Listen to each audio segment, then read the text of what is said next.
welcome to today's talk. Thank you all so much for tuning in, and to Sergio and the Toronto Public Library for having us today. I think, yeah, what better way to spend a gray and sort of miserable Good Friday afternoon than diving into some of the city's grisliest history and learning about a few notorious Toronto murders and mysteries. I think these kinds of stories, actually, beyond being sort of morbidly fascinating, also have a lot to teach us about the city and its past. That these sort of strange and grisly, gruesome tales, in some cases, reveal a lot about Toronto and its history. So what I'm going to do today is I'm going to take us through 5 stories. They're going to kind of lead us through the history of the city from its founding era into more recent decades, and end with maybe the city's biggest, most mystifying mystery of all. And the place I thought we could start was here. This is what Toronto looked like just a few years after it was founded. So this painting was about a decade after the city was founded in 1793, when it was still the tiny, muddy little town of York. Really just a few buildings scattered along the lakefront. That's Front Street right there before we filled in some of the lake. Just these few buildings, home to only a couple of hundred settlers or so. But it was here, in this very early version of our city, that one of the most notorious murders in all of Toronto history took place.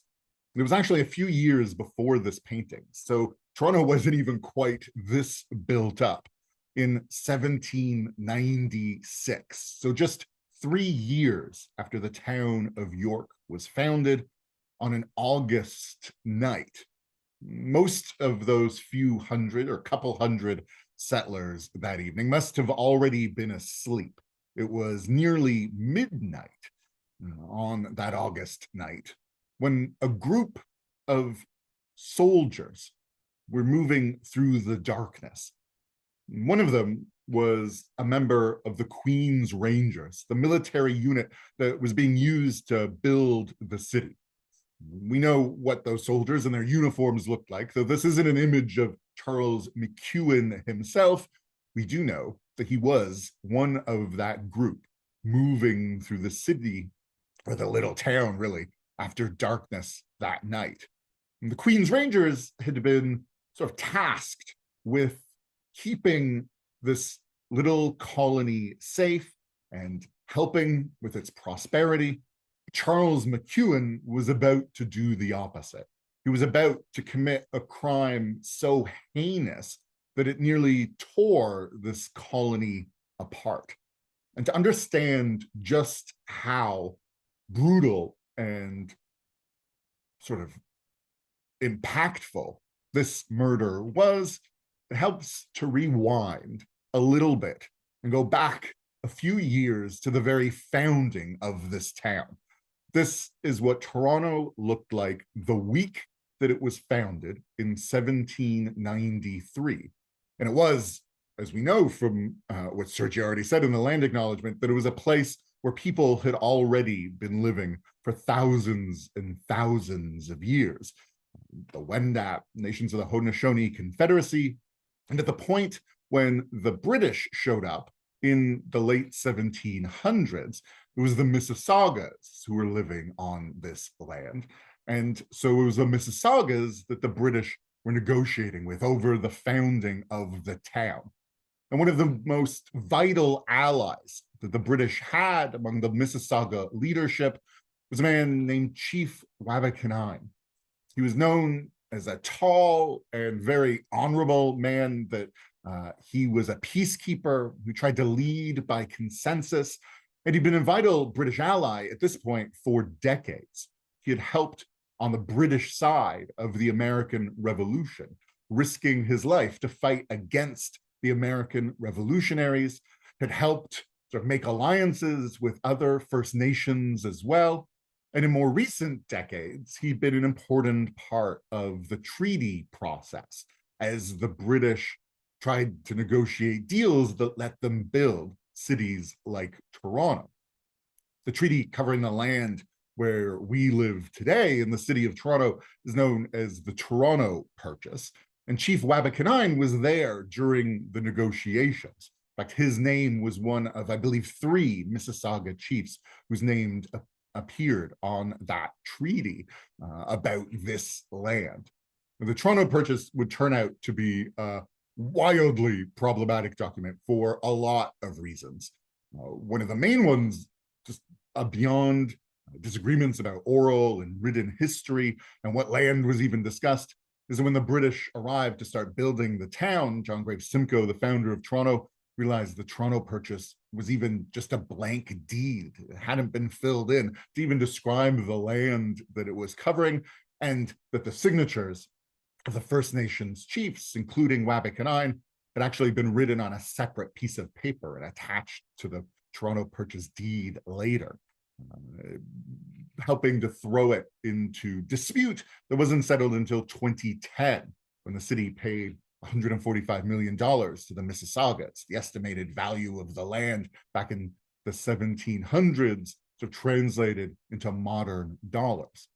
All of which is to say that Wabikanine was a hugely important part of the relationship between the British and the Mississaugas in the founding moment of our city. And in this painting, done by Simcoe's wife, Elizabeth, you can see some of the earliest sort of moments in the city's history as a settlement. You can see the masts here of the British warships that have just sailed over from Niagara, the temporary capital on the other side of the lake, and the tents here of the Queen's Rangers, Simcoe's unit. He had sent the soldiers ahead to start construction on Fort York, pitching their tents at the mouth of what they called the Garrison Creek and chopping down trees, making way for this military fort right there on that spot. And so that Fort York is where Charles McEwen was stationed as a member of the Queen's Rangers, and where just 3 years after that construction began, he would be stationed before heading out that night in August of 1796 to commit this heinous crime.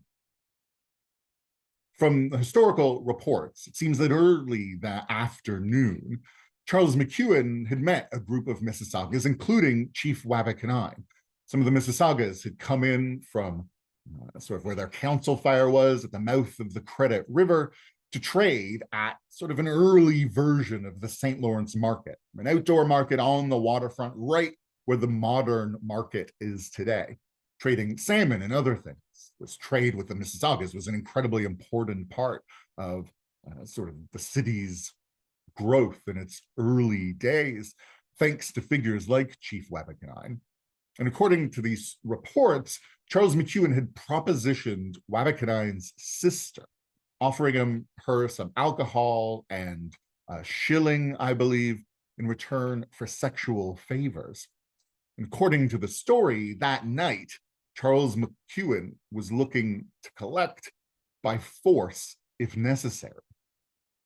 Wabikanine, his sister, his wife, and some other Mississaugas were sleeping down by the water. Some of them not far from the market and a nearby tavern, others out on what's now the islands, but back then was a peninsula, and that's where Charles McEwen headed and where his attack took place. Wabikanine was woken by the sound of McEwen assaulting his sister. He had dragged her out from under the canoe where she was sheltering and trying to force himself upon her. Chief Wabikanine, still a bit groggy, just waking up, tried to defend his sister, at which point McEwen grabbed a rock and used it to assault Wabikanine, hit him over the head. He scuffled with the chief's wife as well before making his escape. Those injuries, both on Wabikanine and his wife, proved to be fatal. they were taken back to the Credit River, where they both passed away. And so Toronto's founding murder had taken place. And what threatened to really tear the colony apart and its relationship with the Mississaugas is what happened next. Charles McEwen was arrested for that murder and was put on trial for it. And the Mississaugas were demanding justice. A group of them came to Niagara, to what was known as Newark back then, but is Niagara on the lake today, trying to make sure that justice would be served. And they met with the interim governor, Peter Russell, who had temporarily taken over when Simcoe went home to England. Russell himself is one of the most notorious figures in Toronto history, corrupt, a gambling addict, and a slave holder who enslaved the Pompadour family on his country estate and at his abbey, his Russell Abbey, in what's now downtown Toronto. Peter Russell assured the Mississaugas that justice would be served. He said that a man who is capable of murdering one of you is also capable of murdering one of us, and that you need not be afraid that we will not do our utmost to find out the murderer and punish him as he deserves. And so McEwen was taken to Niagara, still the temporary capital, while York was being built, and put on trial. But the trial was a farce. Several witnesses described the attack. They had seen it with their own eyes, but the authorities and the jury argued that there was no evidence that Wabikanine or his wife had actually been murdered, because there was no evidence they had necessarily died. The Mississaugas weren't exactly eager to be part of sort of this colonial system of justice, or to have the body of Wabikanine exhumed like the British and Canadian authorities wanted. And so they said they were lacking that basic evidence, and Charles McEwen went free. And it wasn't the first time something like this had happened. Another Mississauga was murdered at Kingston just years earlier, and the murderer in that case went free as well, which led to huge tensions. For a while, it looked like war might break out between the Mississaugas and the settlers of York and the other towns of Upper Canada, what's now southern Ontario. Peter Russell raced to prepare for the war. He had a couple of blockhouses built on sort of the outskirts of town. Government officials started traveling with armed escorts in case of attack. And for a while, there were rumors that the Mississaugas might team up with the French and the Spanish to invade the colony, which was still not terribly well defended. In the end, though, it wasn't the Mississaugas who would launch a war against the settlers.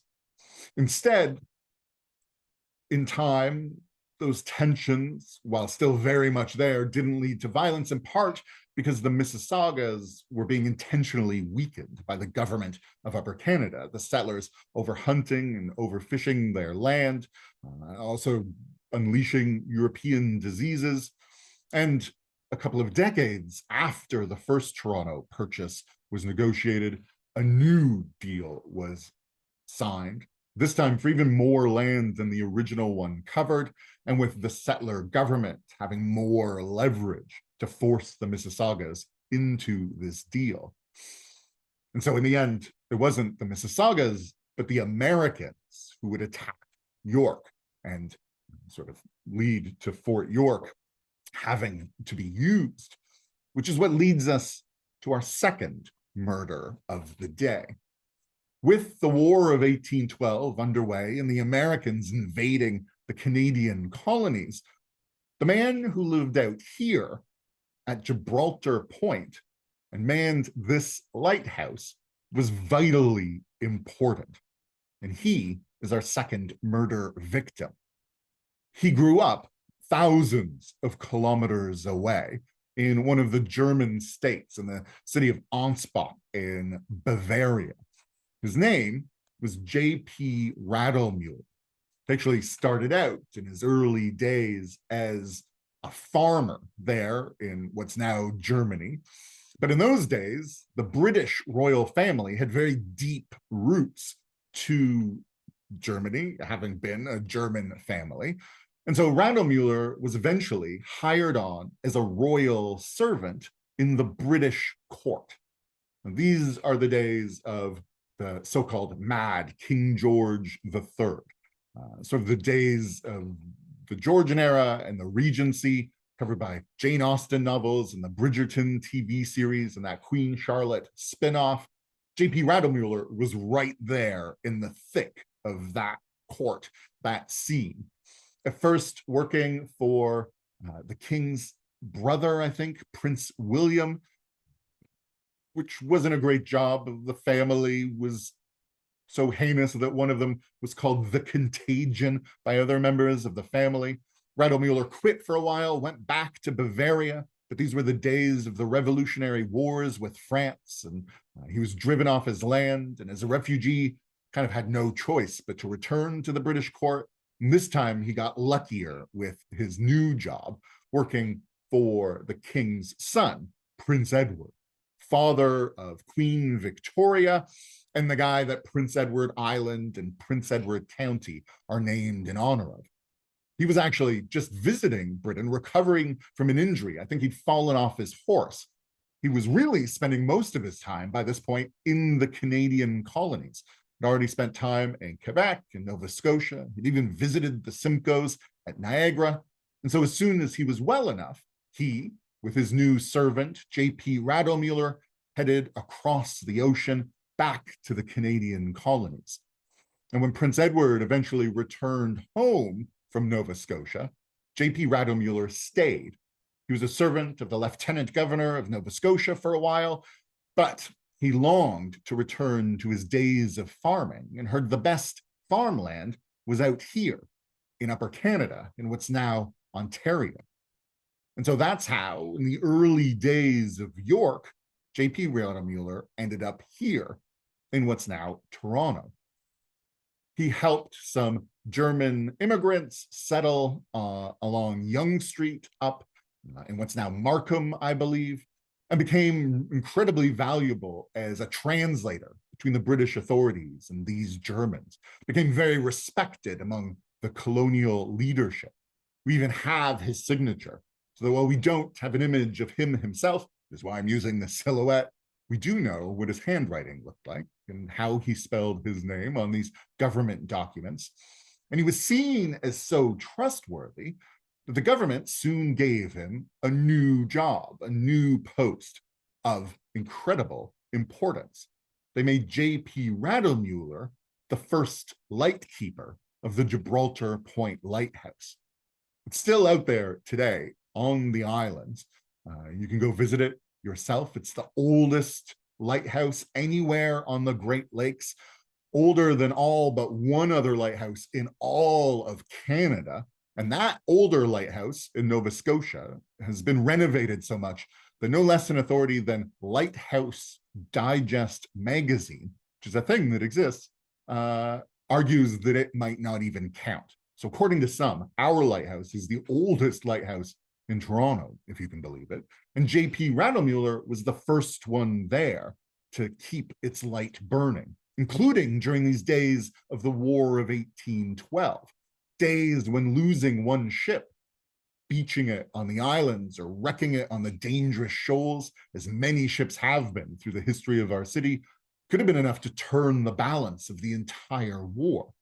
So J.P. Radomüller keeping that light burning was helping immensely with the war effort. He lived here. You can see it in the bottom left-hand corner of this painting at the Lightkeeper's Cottage with his wife and their daughter, Arabella. And it was out here on what's now the island, but back then was a protected sandbar, that J.P. Radomüller would spend his final moments. Because war was coming again. As he got that posting, it was before the War of 1812 broke out. But when he did now, that job out there was incredibly important. And J.P. Radomüller was helping to defend the city against these American invasions. As I say, there were huge naval battles happening out on Lake Ontario, bloody, gruesome clashes.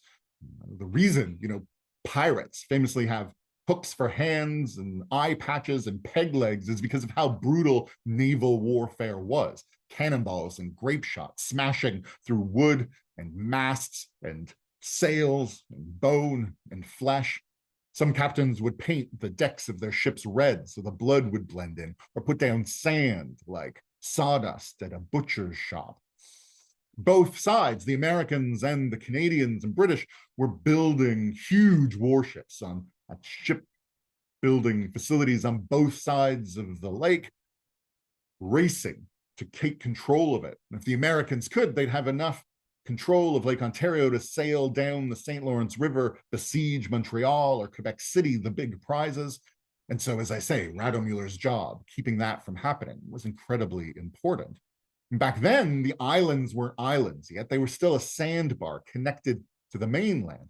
So there was only the little entrance into the harbor, with sandy shoals hidden just beneath the surface, so that the lighthouse was an incredibly important piece of infrastructure, shining the light from the end of that sandbar to make sure the ships didn't run aground or get shipwrecked. But there was also not all work for J.P. Radomuller out there on the sandbar with his family.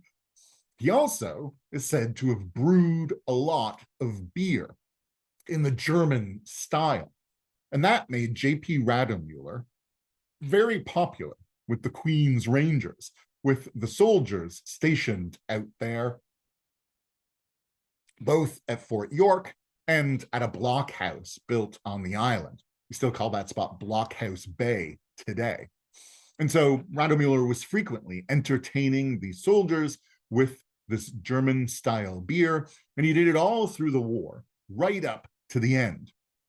The war had actually ended by the final weeks of 1814. A peace treaty had been signed in Belgium, but J.P. Radomuller wouldn't live long enough to get that good news. It took weeks, months for the news to travel across the ocean, and by the time it reached York, Toronto, J.P. Radomuller was dead. It happened one night when a few soldiers, a couple of them actually, both named John Henry and John Bloman, had come by the lighthouse to have one of these drinking sessions with the lighthouse keeper. They, according to the story that has been passed down ever since, maybe had a little too much to drink that night. And there are different versions of the story from different sources, but it seems that J.P. Radomuller, according to the most popular version of the tale, decided that the two Johns had had enough to drink and decided to cut them off. And furious that they were not being allowed to have more of Radomuller's beer, the soldiers flew into a murderous rage, grabbed whatever weapons they could find at hand, and chased him across the sand, past the lightkeeper's cottage, and that he eventually ran to the lighthouse itself, ran all the way up the stairs to the very top, which is where J.P. Radomuller made his final stand. He and the two soldiers fought up there by the railings of the lighthouse, and in that scuffle, J.P. Radomuller was pushed or fell over the edge, falling all the way down from the top of the lighthouse to hit the sand below, killed by the fall, murdered. Now, the two Johns knew they were in immense trouble. The punishment for murder at the time was death, and so they came up with a grisly plan to hide their crime.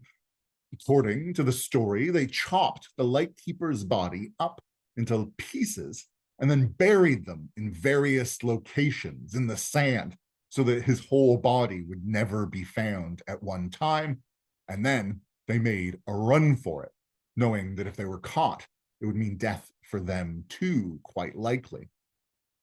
And so this story has been told ever since, for the last 200 plus years, handed down from one light-keeping family to the next, along with one of Toronto's most famous ghost stories. They say that on some misty nights, if you're out there by the lighthouse, you might see a light at the top, even though the lighthouse has been decommissioned for decades. Or maybe hear the cries of the lighthouse keeper coming out from the mist, or if you're very lucky or unlucky, depending on your opinion of ghosts, you might even come across the phantom of the lightkeeper himself, floating through the mist, limbless, searching for the arms and legs that his murderers hacked off him back in the early 1800s. As I say, the stories have been passed down ever since.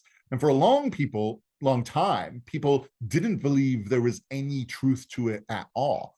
In fact, one of our city's Victorian historians, John Ross Robertson, wrote that he felt that the whole thing was a fairy tale, that there was no truth to it at all, just a fun ghost story people liked to tell about the city's early history. It wasn't until recent years historians actually uncovered evidence that the murder part of the story is actually true. A newspaper report from the York Gazette back in those early 1800s talking about John Henry and John Bloman and J.P. Radelmuller's disappearance. So it seems that at least the murder part of the story is absolutely true, though I'll leave it to you whether you believe in the ghost story or not. It's certainly one of the city's most famous ghost stories, as I say.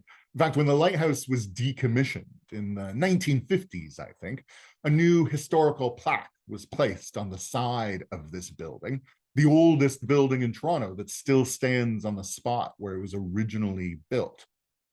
And this plaque was incredibly controversial. There were big debates over it at council because this plaque actually mentions the ghost story, the tale of this phantom, and the fact that nearby, decades and decades and decades later, a jawbone was once found in, I think, a buried shoebox. And as the plaque says, that lent even more credence to this tale. As far as I know, it's the only plaque in Toronto that mentions a ghost story as part of the official history of the building. And for some members of City Council, that was a step too far. They were worried that this ghost story would be so terrifying that children would be turned off, would be too scared to visit the lighthouse in case they saw the ghost. A member of council who I imagine had never met a child in their life, since children absolutely eat that story up. A story that, again, sort of reveals the whole history of some of the city's early days as a settlement. So in the decades to come, in the wake of this murder, Toronto kept growing from that little town of York into a big Victorian city. This is the 1850s when the first railroads arrived. And over the course of that whole century, Toronto continued to boom into this big Victorian metropolis. And it was thanks to those railroads that helped drive the city's growth and also connect it to the other big cities of Canada and the United States that we get our next tale of murder. It comes at the end of the 1800s, in the 1890s, when the population of Toronto was now growing toward 200,000 people. And for a short period of time, one of the people walking through the city's streets was this guy, one of the most notorious murderers in American history. His real name was Herman Webster Mudgett. He was by trade a pharmacist, at least on the surface, though in truth, he was actually a con artist and murderer who spent most of his time going around under an alias, called himself Dr. Henry Howard Holmes, H.H. Holmes. Some have called him the first American serial killer, though I don't think that's really historically accurate. The Globe simply called him a wolf in human shape. His story really starts back in the United States, in his college days, his university days in Michigan. So that's where his life of crime really seems to have gotten started. It was there in school that he teamed up with one of his professors to become a body snatcher. They would rob corpses out of graves and then sell them to med schools and medical students to be dissected as part of their training. It was a big problem in the late 1800s that there weren't enough dead bodies to keep up with the demand of sort of medical education. Sometimes they would then start to take the corpses and use them as part of insurance fraud schemes too, trying to get the life insurance taken out on these bodies. It was a trick H.H. Holmes would use really for the rest of his life. It was one that is shrouded in mystery and very unclear. We're not we're not entirely sure to this day how many people H.H. Holmes killed. We do know how many he married, all three of these women, all alive at the same time, very much illegal in those days as it is now. None of these women, I believe, disappeared, but many of his mistresses did. He eventually ended up in Chicago, where he opened his own pharmacy and built his own building to house it, which will become a particularly notorious building because of the myths they'd be telling about H.H. Holmes in years to come. And it's here that we know the disappearances really got started. There's so many of them that it's not entirely sure which people he was associated with were murdered and which simply sort of vanished into the historical record. But some of his customers, some of his employees, and some of the women he had relationships with disappeared as well. Historians think that he almost certainly murdered Julia and Pearl Connor. She was his mistress. She'd left her husband for him and brought her daughter along with her, Pearl. They both disappeared on, I think, Christmas Eve of 1891.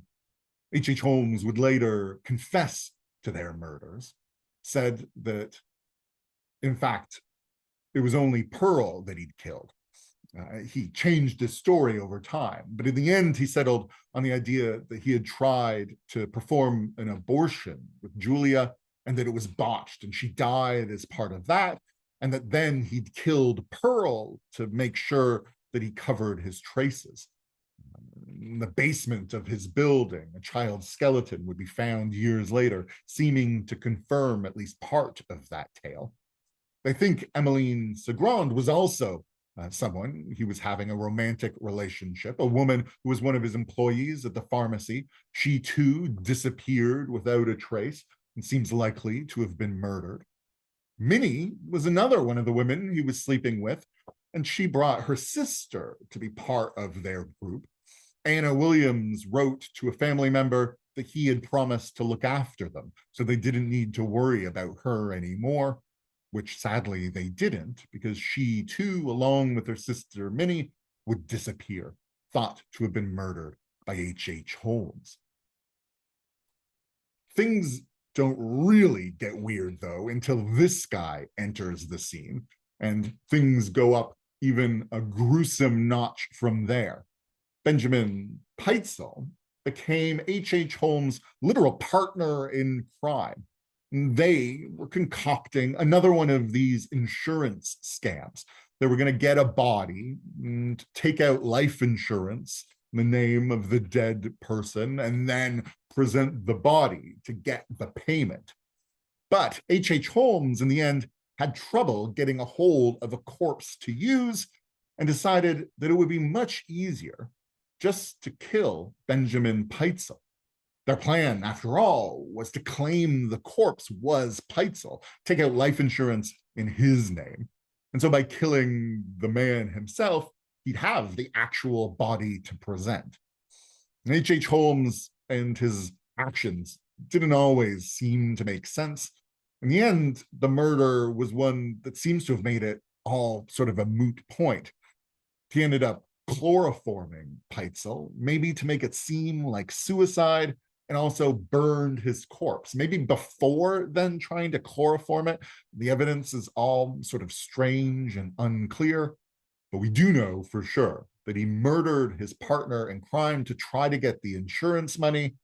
And then, when it seems like the authorities maybe were starting to catch on, H.H. Holmes went on the run. Somehow, he managed to convince Pitezel's widow to let him leave town with three of their five children, three of the five Peitzel children, which is when things get really, really weird. H.H. Holmes starts boarding trains and moving from city to city with three of the kids of the man he just murdered with him during these travels, Alice, Howard, and Nellie Peitzel. But they weren't the only ones he was traveling with. At the same time, taking a parallel route, he was also traveling separately with the widow, Carrie Peitzel, not telling her where the children were exactly, staying in two separate hotel rooms, and sometimes only a few blocks apart. And on top of that, he was also carrying on a third simultaneous voyage with his third wife, Georgina, also not telling her what was going on at the same time, managing to travel from city to city with all three groups, keeping them entirely separate as he chugged his way by train from town to town to town, went back to Chicago for a little while, spent a while in Cincinnati and Indianapolis, ended up in Detroit before crossing the border and taking the train to our city. And so H.H. Holmes arrived in Toronto in 1894. By then, he only had two of the Peitzel children with him. He had murdered the boy in Indianapolis. And so it was only the two girls he still had when he arrived in Toronto, their mother and his wife also staying at separate hotels. While the girls he took to this house on Vincent Street, which is now part of Bay Street today, sort of where Hospital Row is. And it was here that he murdered the two Peitzel girls.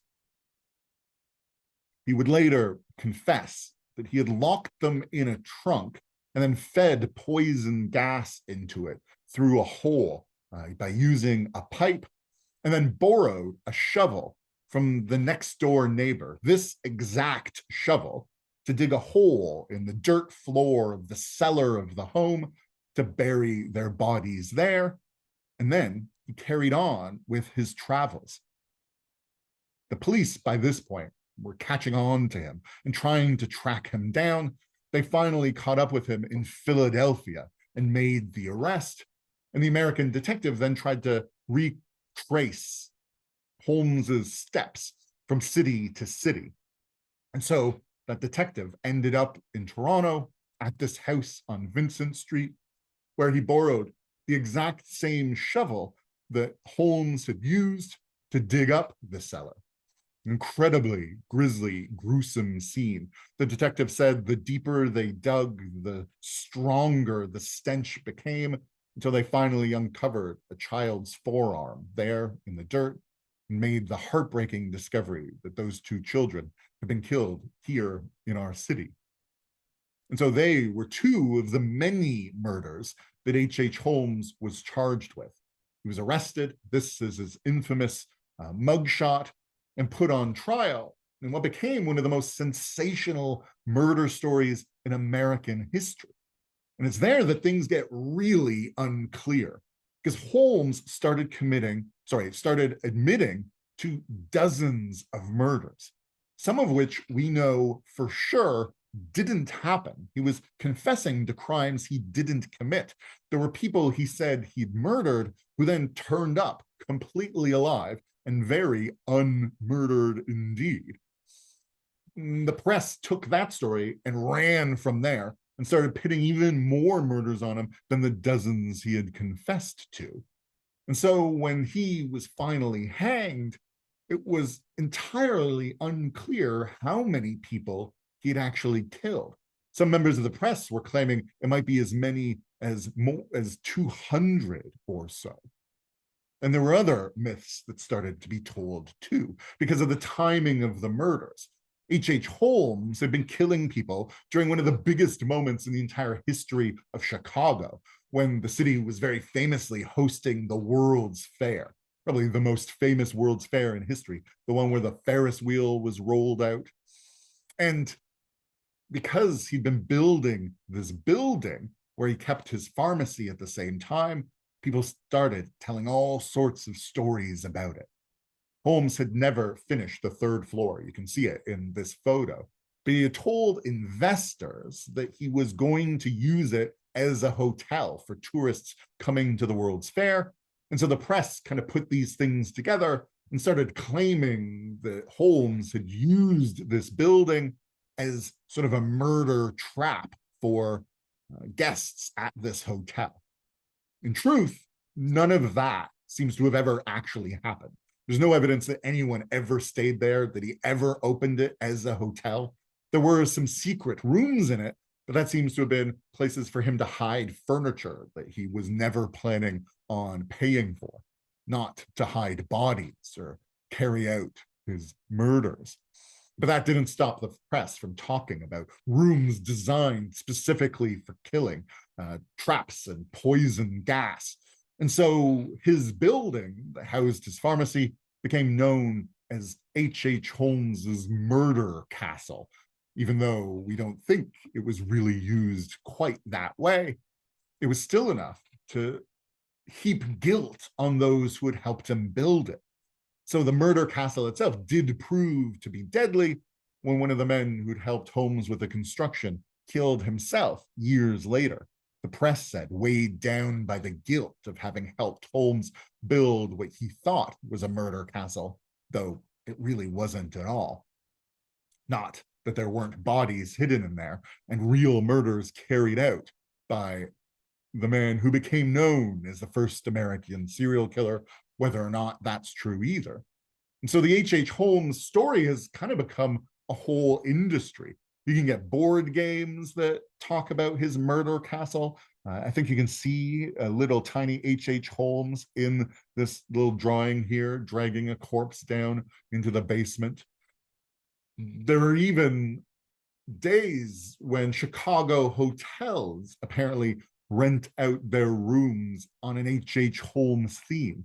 As you can see, the bed littered with bones, a silhouette of H.H. Holmes in the window, and a copy of the most famous book about these murders available for you to read as well. The Devil in the White City became the most famous book about H.H. Holmes, though it very much tells kind of the mythological version of these murders and of that infamous murder castle that never was. It's been a story so fascinating that even scientists decided many decades later to dig up Holmes's body. Even that was kind of a mysterious process. They dug into his grave and found a coffin, I think, filled with concrete. And then below that, where there was no body, a second concrete-filled coffin, this time with H.H. Holmes's corpse inside.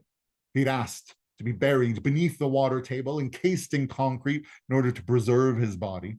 When they cracked it open, they found his body still wearing his suit. His mustache was still there on his skull, and they brought it up for study and examination so that we actually have photos of H.H. Holmes's skull. Now, this is obviously grisly, gruesome, deeply upsetting stories, but it wasn't until decades after this that people said that our city lost its innocence thanks to another infamous murder. To many, even after all the murders we've talked about tonight and many more on top of that, Toronto in the 1970s still felt in a lot of ways like a small town or a collection of them. Even as the city of hundreds of thousands was turning into a big modern metropolis of millions, people still kind of felt that way. And there were a lot of concerns and worries about the city becoming a more modern place and feeling more and more like a big city. And a lot of those concerns were centered on a few blocks of Yonge Street that would eventually become known as the Sin Strip. The stretch of the Yonge Street strip filled with pornographic movie theaters, sex shops, body rub parlors, where people protested against businesses like the Zanzibar that's still there today. One of my favorite depictions comes from the artist William Kurelek, who's most famous for his scenes of sort of charming Canadiana snow fights out on the prairies. But who was also deeply moralistic, religious man himself, who also had series of paintings of his moral views of the immorality of Toronto, including this one of the Yonge Street Strip. He called it He Gloats, and it depicts a farmer, Satan, harvesting souls off the strip. All these people engaging in what Kurlek felt was immoral behavior. And concerns about the strip reached a fever pitch with one of the city's most heartbreaking and disturbing murders, the murder of a shoeshine boy named Emmanuel Jacques. He was just 12 years old, but would shine shoes right down there on the strip. It was one day in the 1970s when he was shining shoes at the corner of Yonge and Dundas, in the days before the square. He was approached by a man who bought him a hamburger and offered him a job moving some photography equipment, which is the last time that anyone who knew Emmanuel Jacques ever saw him alive. His body, tragically, was found in a garbage bag on a roof of one of those sex shops on Yonge Street, just across the road from the Eden Center. He had been drowned in a sink and sexually assaulted, injected by syringes.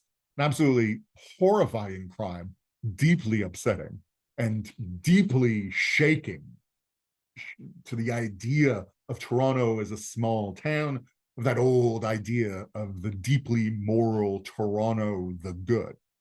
In the wake of this murder, it would spark, in a lot of ways, a hateful reaction. It was a huge, huge news item. Thousands of people, as you see, attended his funeral, his pallbearers, heartbreakingly young friends of his. And even there, in the memorial services after, hate was stirring. When it was found that the murderers were gay men, it unleashed a wave of homophobia in the city. Huge protests at City Hall, as you can see, demanding the death penalty. 15,000 people marching with their picket signs in Nathan Phillips Square, and a hateful, bigoted petition was passed around, demanding not just the cleanup of the Yonge Street Strip, as they say, to stamp out homosexuality and body rub parlors too. The petition got 1,000 signatures. The mayor of the city, David Crombie, called the Yonge Street Strip a yawning cesspool and moved to shut down a lot of the businesses along those few blocks. Within weeks, I think more than a dozen of them had been closed. And while there's still shops and strip clubs along that stretch, many of them were pushed off the strip. It's part of what set the scene for another one of Toronto's most notorious moments, the bathhouse raids in 1981, just a few years later, when Toronto police brutally raided gay bathhouses, hurling homophobic, bigoted epithets, treating the men they were arrested deeply brutally, sparking protests in response. One of the big moments in the tensions between the Toronto police and the city's LGBTQ plus community, tensions which of course continue to this day and in recent years, and with the story of the city's most horrifyingly prolific serial killer, Bruce McArthur, who killed 8 men in the village while the community begged the Toronto police to believe it was happening and to intervene. Though some moments of hope came out of the response to it as well.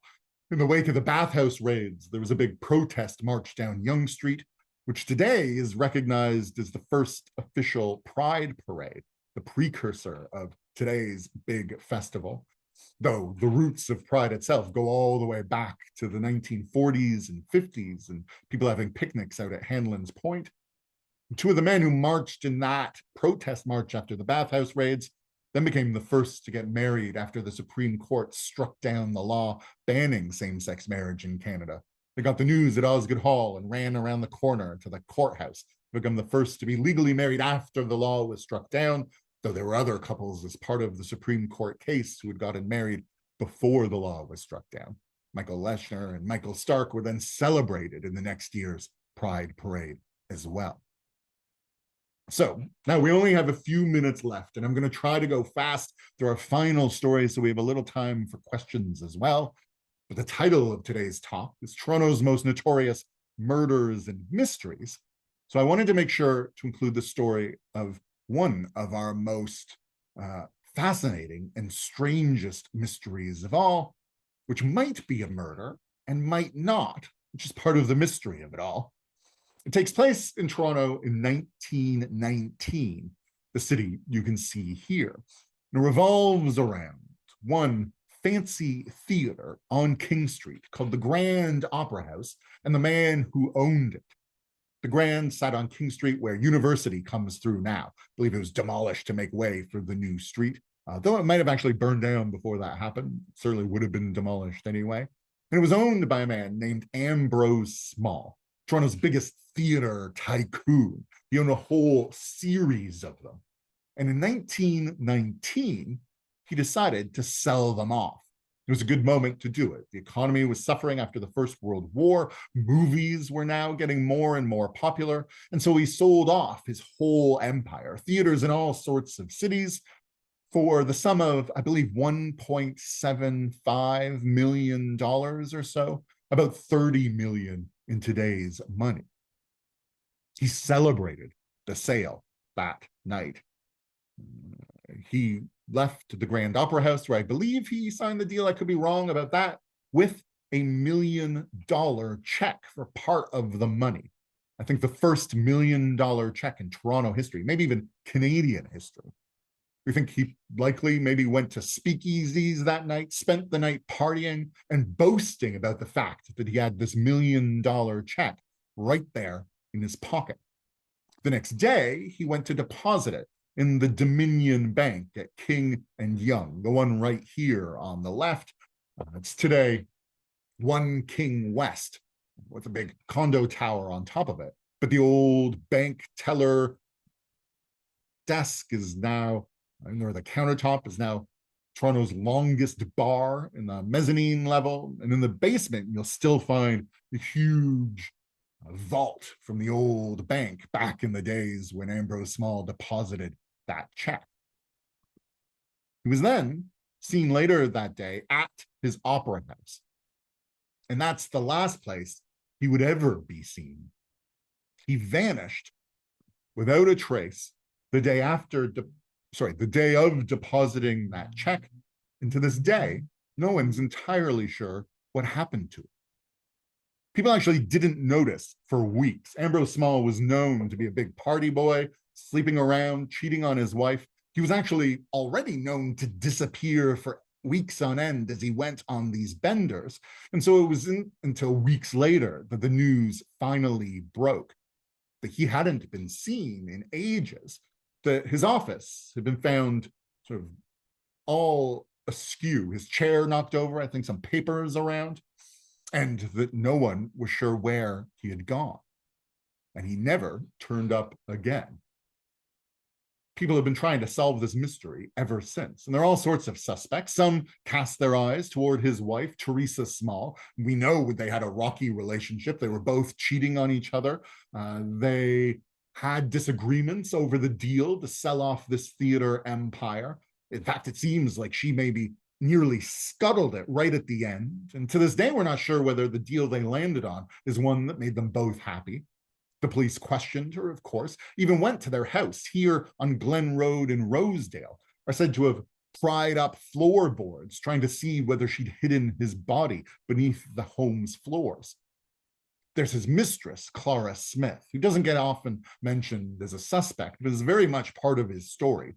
She was deeply jealous of him. We have letters that she had sent him, some of them apologizing for having hit him and for her jealous streak.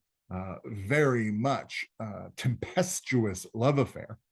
And then there's his secretary, John Dowdy, maybe the most suspicious of all, because we know he was disgruntled as an employee, that he and Small fought over the deal, that John Dowdy thought he should be owed a large bonus for all the help he'd given him. And most suspicious of all, he then disappeared himself just a few weeks after his employer did, reappearing in the United States with a bunch of bonds that he'd stolen out of Ambrose Small's safety deposit box at the Dominion Bank on King Street. Though there was never enough evidence to pin any murder on him, there wasn't enough evidence there even had been a murder. There have been 2 books written about Ambrose Small's disappearance by Katie Dobbs and Geordie Telfer, and I've asked them both what their own theories are. They both cast eyes at Jack Doughty and at Teresa Small, Ambrose's wife, that they both think they knew more about what had happened than they ever said, though the mystery, as I say, has never been solved. For years, detectives were looking for clues. The Ontario police reopened the case in the 1930s. People were giving the authorities all sorts of tips, most of them complete nonsense. The strangest might be the story of the Des Moines mystery man, a man who was turned into police, having, they said, just been hit by a car, according to the guys who brought him in, but who seems maybe to have been suffering from a gunshot wound, in addition to the fact that both his legs had been torn off in some kind of accident.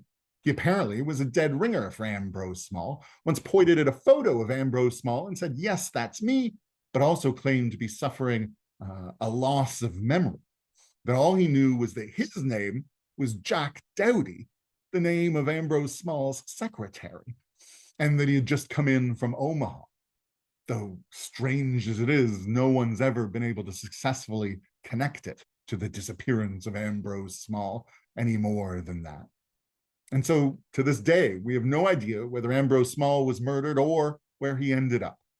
One of my favorite theories is that if you're looking for him today, you'll find Ambrose Small, at least his torso, in the Rosedale Ravine.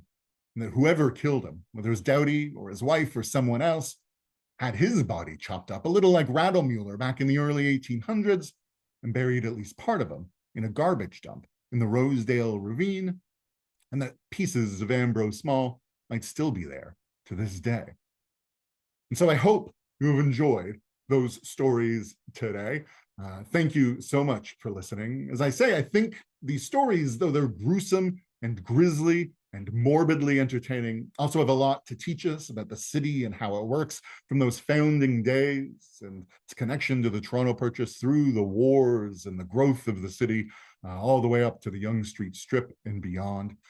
I wish I had time to tell you even more, but I do have more stories of Toronto's most notorious coming up. As Sergio mentioned, next month is the next one, where we're going to talk about Toronto's most notorious con artists and kidnappers, and then 2 more talks beyond that as well. So yes, if you enjoyed this, definitely sign up for those. Thank you so much for tuning in on this Friday afternoon. I hope you all enjoy your long weekend. A sincere thank you to you, Adam, for such a just mind-boggling, exciting lecture. I feel like I've learned so much, and I just want to go down so many rabbit holes that you have dug up for me. I know that we had a few questions in the Q&A. Adam, would it be fair for me to say they could maybe send those to you via email or via your Twitter account, or what would you like to do with those? Absolutely. If anybody has a question that's burning a hole in their chest and they need an answer for, you can absolutely feel free to email me. I'm on Blue Sky, Facebook, Instagram too. So feel free to reach out anyone anytime. I'll be happy to chat.